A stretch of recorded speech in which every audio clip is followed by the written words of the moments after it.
Vous écoutez Radio Taïwan International et c'est l'heure des musées.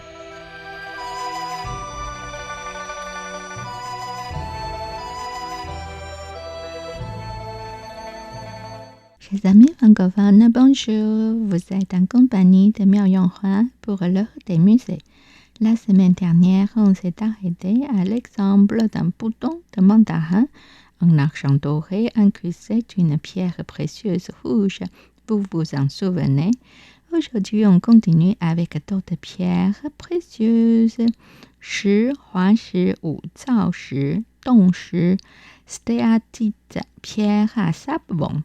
La stéatite est une roche métamorphique très tendre, principalement composée de talc.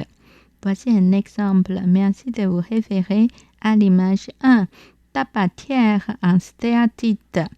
石、虎眼石、œil de tigre. L'œil de tigre est une pierre précieuse chatoyante qui est généralement une roche métamorphique de couleur dorée à rouge-brun et au lustre soyeux. L'œil de tigre est une variété de quartz considérée comme pierre fine, utilisée dans les bijoux et objets d'art. Voici un exemple. Merci de vous référer à l'image 2. Bracelet en or avec incrustation de spinelle et d'œil de tigre.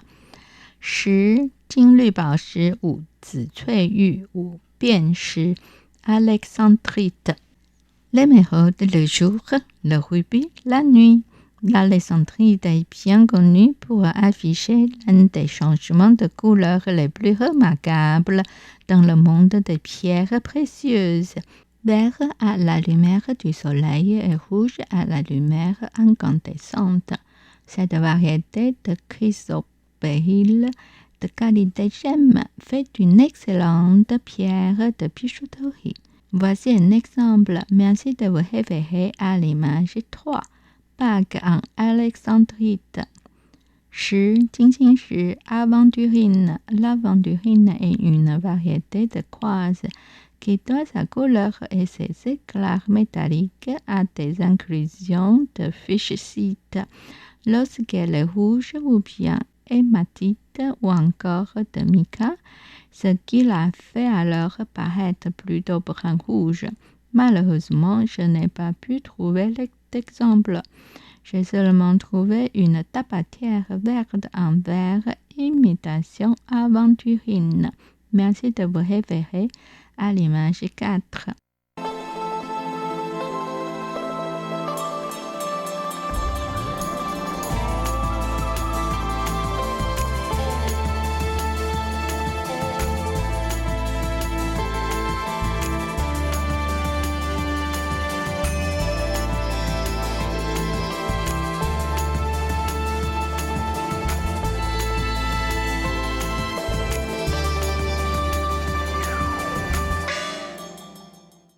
石、鸡血石、héliotrope, pierre couleur sang de poule.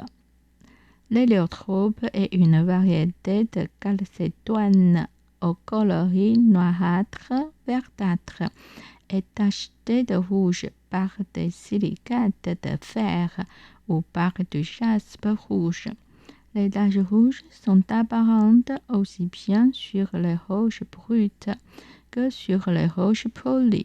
Celle-ci ressemble à des gouttes de sang, d'où son surnom en anglais bloodstone, pierre de sang. Voici un exemple. Merci de vous référer à l'image 5. Sceau en pierre de sang avec l'inscription 吃猪长青. Il s'agit d'un sceau de forme rectangulaire en pierre de sang de poule, de couleur rouge grisâtre.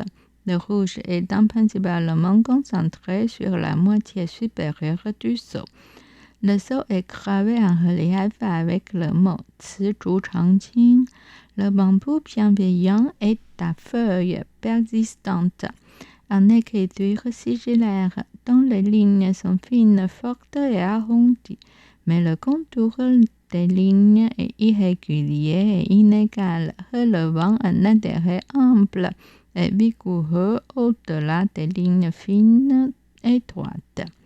La pierre dite sang de poule est une pierre de sceau de Changhua dans la province du Zhejiang, ainsi nommée en raison de sa couleur rouge vif qui ressemble au sang d'un poule. 10. 孔雀石 malachite. La malachite est une pierre verte connue depuis l'Antiquité. Les geôliers adorent la pierre pour sa couleur éclatante et ses dessins circulaires hypnotisants. Voici deux exemples. Merci de vous référer aux images 6.1 à 6.4 pour voir le premier, daté de la période des royaumes des combattants.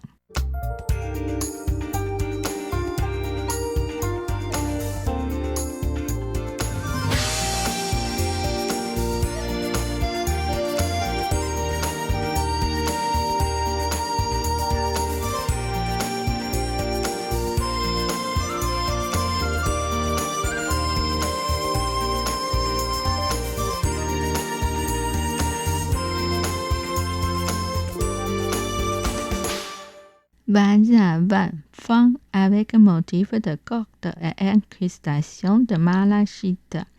Ce vase à vin a des poignées en forme de masque animalier et d'anneaux de chaque côté.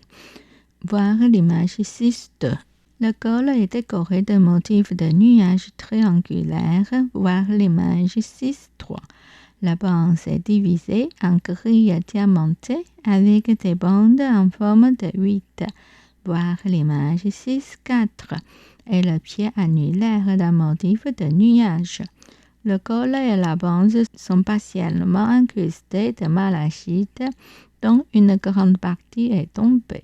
Et le deuxième exemple daté du XVIIIe siècle.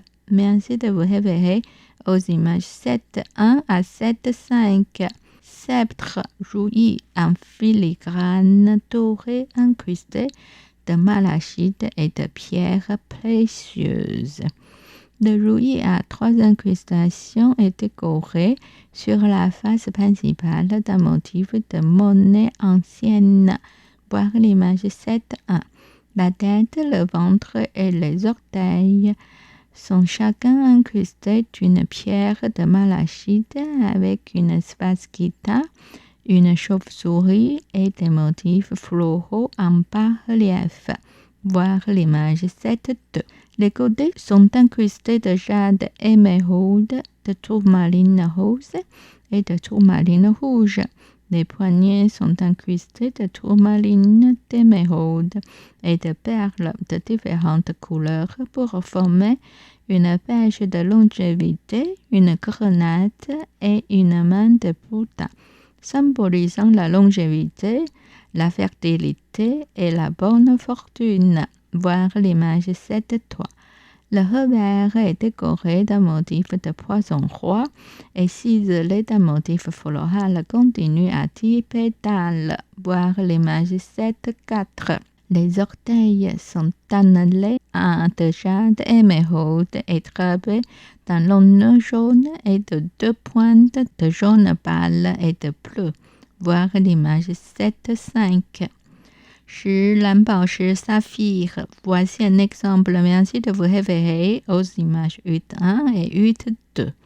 Ornement de chapeau en filigrane d'argent incrusté de perles et de plumes de martin pêcheur en forme de fleurs.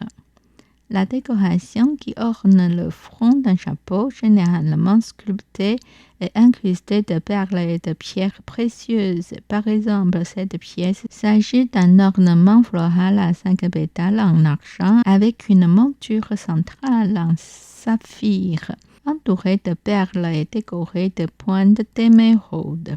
Le dos comporte une boucle pour l'enfilage et la couture. Voir l'image 8.2. 10 绿宝石 ou 绿玉 émeraude. Voici un exemple. Merci de vous référer à l'image 9. Épingle à cheveux avec base en fer et décoration en pierres précieuses en forme de pavillon. Cette paire d'épingles à cheveux a une pierre émeraude verte pour le ventre et un rubis pour les ailes, les yeux et les tentacules décorés de perles. Voilà, c'est la fin de l'émission. Merci pour l'avoir suivi. C'était l'heure des musées, réalisé et animé par Myung-Hwa sur les ondes de Radio Taïwan International.